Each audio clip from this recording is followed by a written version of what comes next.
It was great. Some butterflies, but so it feels good. Feels like football weather. So aren't y'all happy about that? Everybody from Alabama here. Everybody knows how hot it is. Yeah, jeez, the last couple weeks, man, been brutal.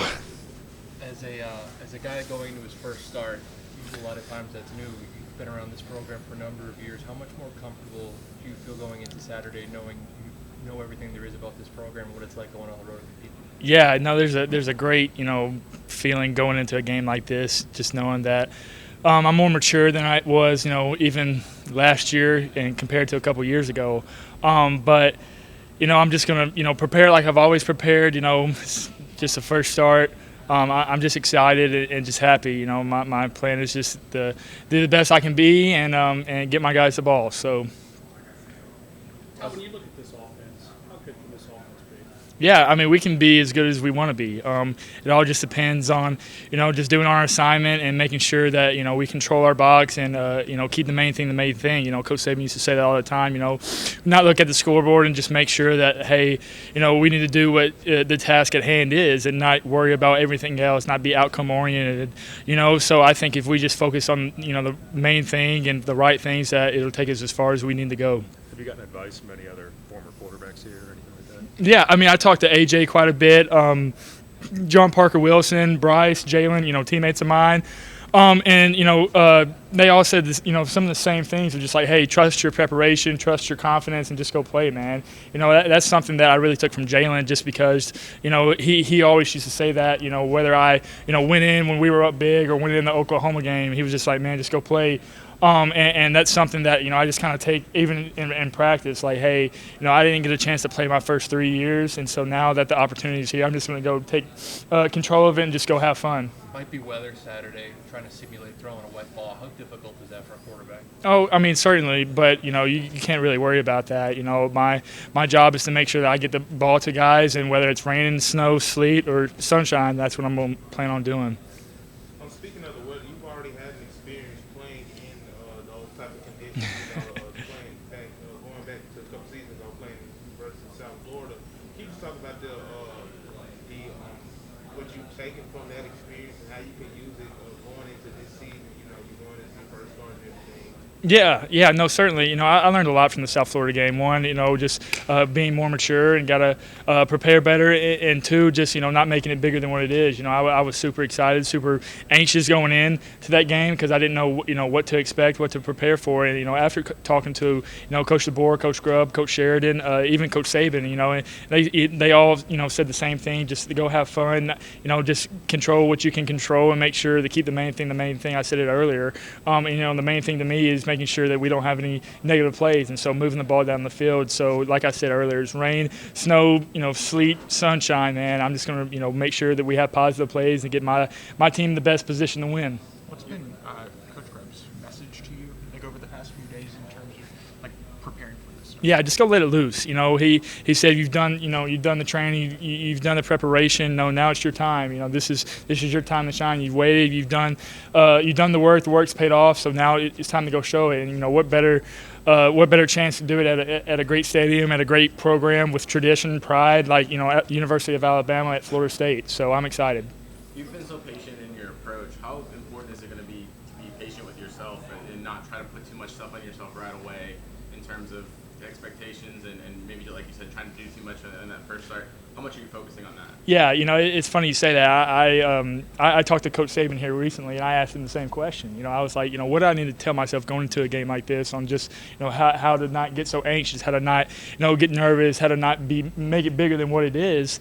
And he was just like, hey, just play within yourself. Make sure that you, keep your team out of negative plays and negative drives. And, he always said that if you end the drive with a punt, a kick, a PAT, a field goal, or a punt, then you're in good shape and you're not dead in the water. So I'm taking that approach of just making sure, like, hey, I'm going to make sure that I march down the field and do everything I can to move the ball forward and not go backwards. Is that easier said than done though? When you feel the pressure, the weight of leading your offense, what does your mental, I guess, look like heading into I guess, when your heart's racing. And Yeah, no, I mean, certainly. I was thinking about it this morning. I woke up and I was like, man, it's really here. Like, it's game week. It's something I've prepared and, wanted for a long time. And like I said, like at Florida State, who was a great, what is a great program. But, I think about it before I take on the field. I kind of, Micah 5:5 says, peace be with the Lord. And so, I kind of take that approach of just, before I step on the field, just, taking a little second and praying and taking a breath and just, being like, hey, like he's with me, and whatever situation happens, just he's going to be beside me, and I'm excited for it. And so that's what I kind of go, even on the practice field, just kind of make sure and understand, like, hey, he's with me wherever I go. So. What's your relationship like with Parker and how your trust level with him going into this road environment in the first game? Parker Brailsford, that guy? No, that's one of my best friends, man. We actually went to go eat lunch yesterday. Being able to have the best O-line in the world and the best center is, something that a quarterback wishes for. So, being able to have a smart guy, physical guy like Parker is everything I asked for in a center. So, being able to talk and communicate to him and, us being captains really makes me feel comfortable because I know that, not only is he one of my better friends on the team, but I know that he's going to hold me accountable in everything that I do. And I make sure, he makes sure that I, hold up to the Alabama standard. And so, I make sure I do that the same with him. But, we have a great relationship. And honestly, I can't thank Parker enough for what he's done for me and just, talking through everything with me because, I wouldn't be here if he didn't push me every single day and make me a better player. Rubbing in your helmet with plays and stuff, is there ever a moment, during a game or a practice where he just kind of like gives you a, hey, take a deep breath, kind of a calming thing over the headset, or is that just not? Yeah, no, certainly.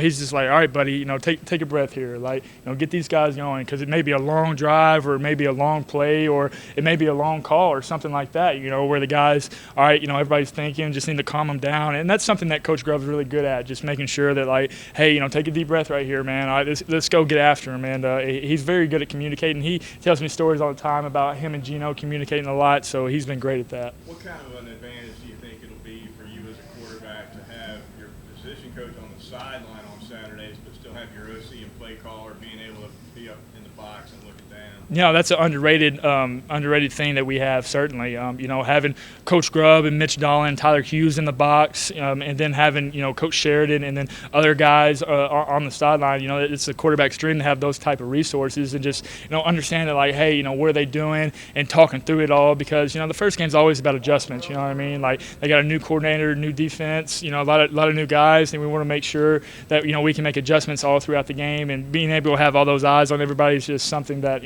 I really appreciate.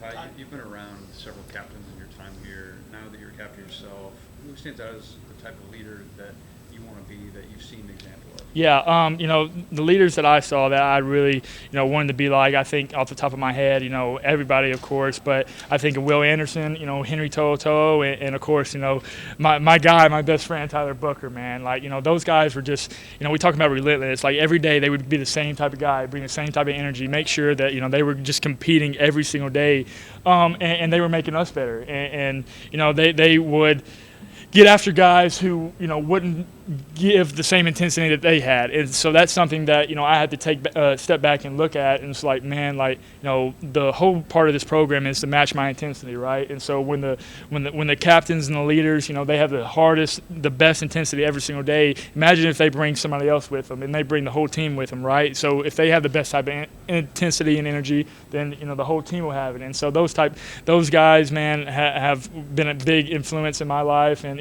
a bunch of guys, especially the captains, like I think about, Jalen, Bryce, Jordan Battle, Malachi, like all those guys, man, they did a great job. Last two. Cam Miller. Talk about those running backs behind him and how do you see them step up? Yeah, Hurt and Jam definitely hurt us. That's my roommate, that's my guy. Love him to death, man. But something that it speaks a lot about Jam is he's not gonna be down on himself. He's gonna help those young guys. So I think about Rich Young, Daniel Hill, transfer with Dre, and then Kevin Riley, A.K. Deere, all those guys coming up, and they're taking reps and just gaining knowledge. And Jam's in the back just talking to them, coaching them up, man. So those guys have done a great job. They're meeting with me all the time, just trying to make sure that that, hey, when their number gets called, that they're ready to go. And Coach G and those guys have done, a great job just getting them ready. And I'm excited to watch them play Saturday. This would be the most hostile environment that you faced in your career so far. But looking back throughout your career, what's the biggest environment? Do you have anything to fall back on? It could be high school or earlier. I mean, yeah, in high school, right, in Martin, Tennessee, there wasn't a big stadium like Doak Campbell. You know what I mean? We couldn't afford to have many guys like these other high schools here in Alabama. But I'm trying to think. I mean, playing the SEC, right, you're going to have a bunch of stadiums like Tennessee, LSU. Arkansas was loud. So, just talking to guys who have played in Doak Campbell and Florida State, they said it's one of those type games. Playing in the SEC. So, we got to make sure that we can handle the noise and be ready to go, and just make sure that all our comms are ready. Is there a former, thanks, everybody. Thank you, guys.